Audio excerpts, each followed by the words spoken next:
Greetings to everybody. Now we continue in the 6th chapter of Bodhicharyavatara. We are going through the chapter of patience and how important it is to please sentient beings, to do good things for sentient beings, not to displease sentient beings. How important it is to honor and give service and respect sentient beings. So the final kind of instructions is Perna jalbu mungashi shewo mona nushe chung shewo mijun rombo rimboto nuchung shunu mijetes. This is 128 onwards. Ndetar teji mayenchi jabin toto teyepong teji nuji nyong chongwa ngayu che de se mija. Ndetar nyalwe soma tong chije de nam teyepong tetar monchi jal tamjin senche nam ngwar sha. Jalpo tashi chue na yung senche mungi shepa ye nyuwan jawa kunyan ba nyalwin dwe pa ti she tam. Jalpo tashi nga na yung senche ngawar shepa ye topan jawa kunyan ba sonji nyet yin masu dos. So after this point, and so 128, imagine that a steward of a king does injury to multitudes of people. Those with clever, far-seeing eyes do not respond with violence, even if they can. You know, if a kind of a steward or messenger or somebody who represents a very powerful king, and he comes and then he kind of does some negative things or do some injuries to people, to many people. Even then, those people who have clear insight and who can see what is good for them now in the long run, they would not act violently against this person, the messenger of the king. Even if they can at that moment, even if at that time they can maybe beat him, they can, kill him, they can do things to him, but they would not do it because he is supported by the king. And if you do something bad against him, then you know that there will be a lot more harm, a lot more negative things that will happen to you and your people. For stewards, after all, are not alone, because this steward or this king's person is not just himself alone. They are supported by the kingly power. They are supported by all the power of the king. Therefore, I will not despise the feeble beings tormenting me. Even if, this person or these people who at the moment looks very feeble and powerless, and so I can, I have much more power, I have much more strength, so I think that I can just, do whatever with them. Don't think like that, he says. Don't think. Don't look down, don't belittle, don't underestimate the power of, beings, sentient beings, without any strength, or without the weak people, the downtrodden people. You should not disrespect them. You should not look down on them, because 130, their allies are the guardians of hell, and also the compassionate Buddhas. Therefore, living beings I will gratify as subjects might placate a wrathful king. So therefore, these seemingly weak people, seemingly, powerless people, seemingly people who don't have any supporters or any kind of anyone to back them up. If I do negative things, if I torture them, if I harm them, then who will support them?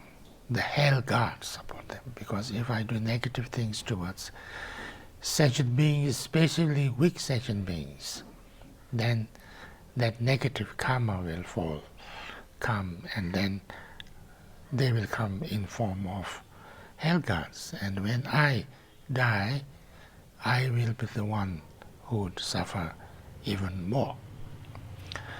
Not just hell beings, hell gods, but also all the enlightened beings. Enlightened beings always, love all sentient beings equally, and they are, their most important kind of wish is to help the most downtrodden people, weak people, people who don't have any support or help or protection. So therefore, they will be very unhappy with us. So therefore, the most enlightened people, and then the most kind of merciless beings like hell gods, are actually, in a way, supporters of, powerless people. So I should remember this when I start to act, kind of violently act, uncompassionately, unkindly towards weak people and powerless people. I should think that they are not completely powerless. They have the support of hell gods, they have the support of enlightened beings.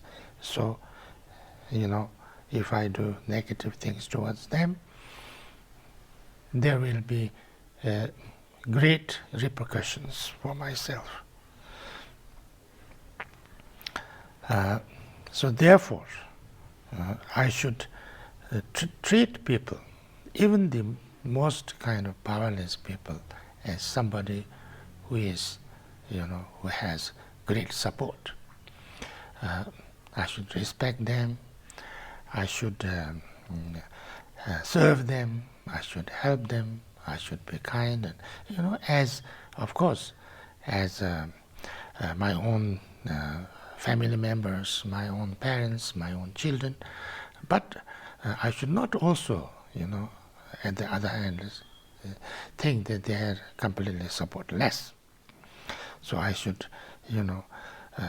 just like if there is a king who is very powerful and very wrathful, and then his subjects would be very careful how they react, how they do, how they, behave in front of the king. So in the same way, we should also, learn to be more careful, more respectful, more, more mindful towards how we treat other sentient beings, even if they seem to be very powerless.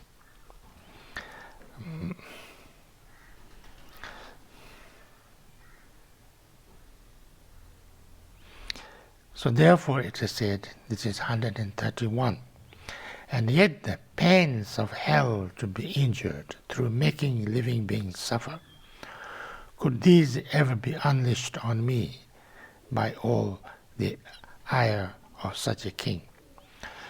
Now if I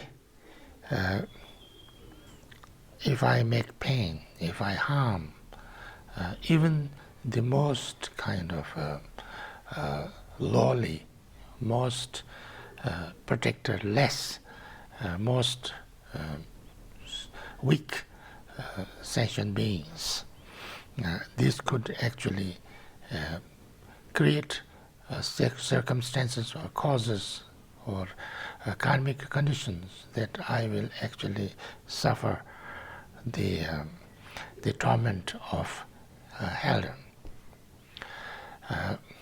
So therefore, sentient beings are much more powerful, in fact, than any king, because even the most powerful king, most wrathful king, most ruthless king, they can chain me, they can imprison me, they can beat me up, they can torture me, they can they can kill me, but they cannot send me to hell. Nobody can send me to hell except myself.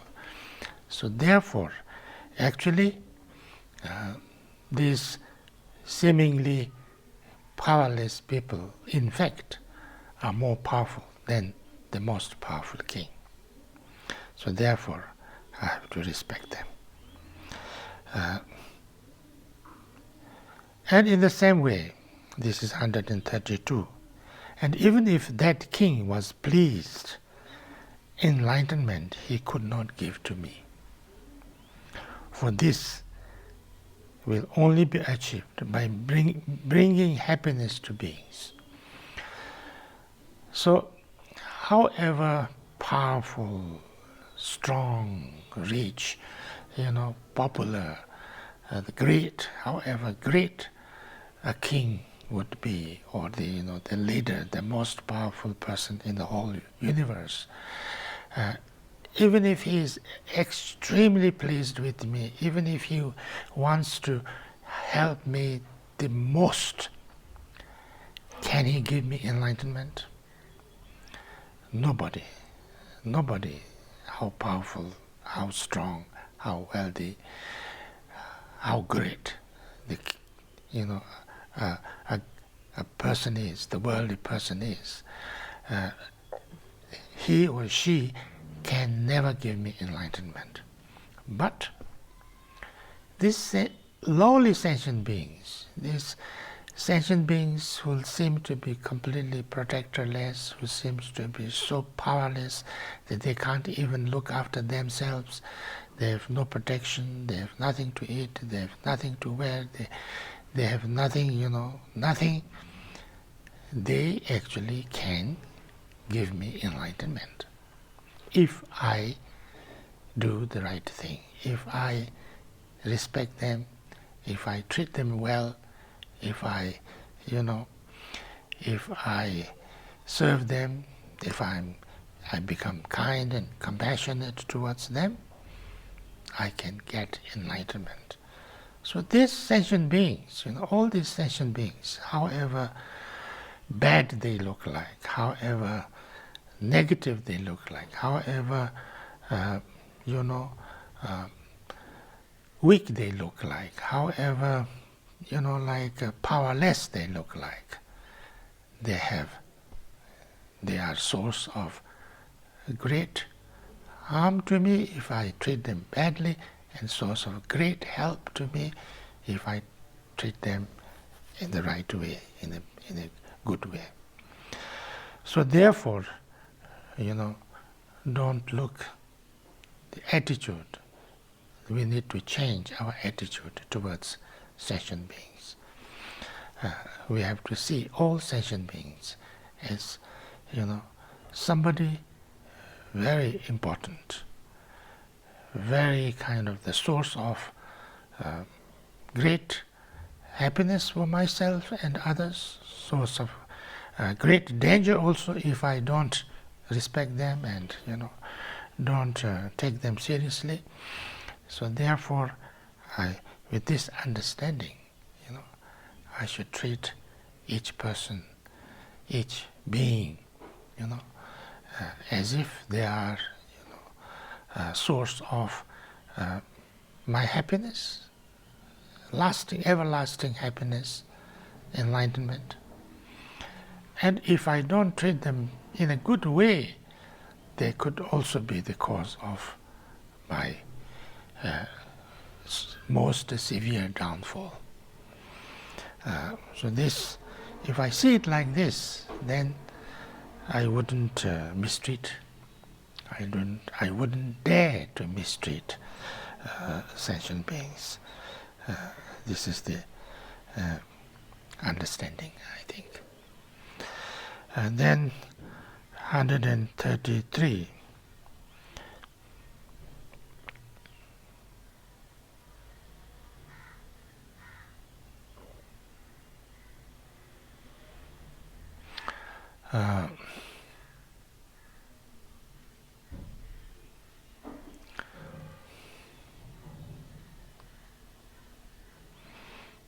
No need to mention future Buddhahood, achieved through bringing happiness to beings. How can I not see that glory, fame, and pleasure, even in this life, will likewise come? Even if we don't, we don't think about the future lives, like we have been talking about a lot. All those things are there also. But even in this life, even in this very life, my glory, my fame, and also source of all my happiness and pleasure come from all these people, all these beings around me. If I help people, they will help me. If I do good things to other people, that they will also do good things to me. So therefore, even in this life, every good thing will come from these beings, people around me. If I am genuinely doing something helpful, something useful, something that I would, if I serve the people, beings around me in good heart, with kindness, with compassion, all this glory, fame, and pleasures and happiness will naturally come. This is very easy to understand. I always say that, it was, I once read this book called How to Become Richer Quicker. And one of the great businessmen, his policy, he said was, give people more what they want and give people less of what they don't want, and that will make you richer quicker. And of course he's talking about business, with not a very good motivation maybe, but that's the truth. That's even the truth for a businessman, that if you give people what they want more, and if you give them less of what they don't want, then you become a good businessman, you become successful in your business. So if you do that with good intention, then you not only become a good businessman, you not only become rich, but you also become famous, you have glory, you become a good person, great person, and also not only in this life, but lives to come, actually lasting happiness. So therefore I stop here. This is 133. There's only one more last stanza on this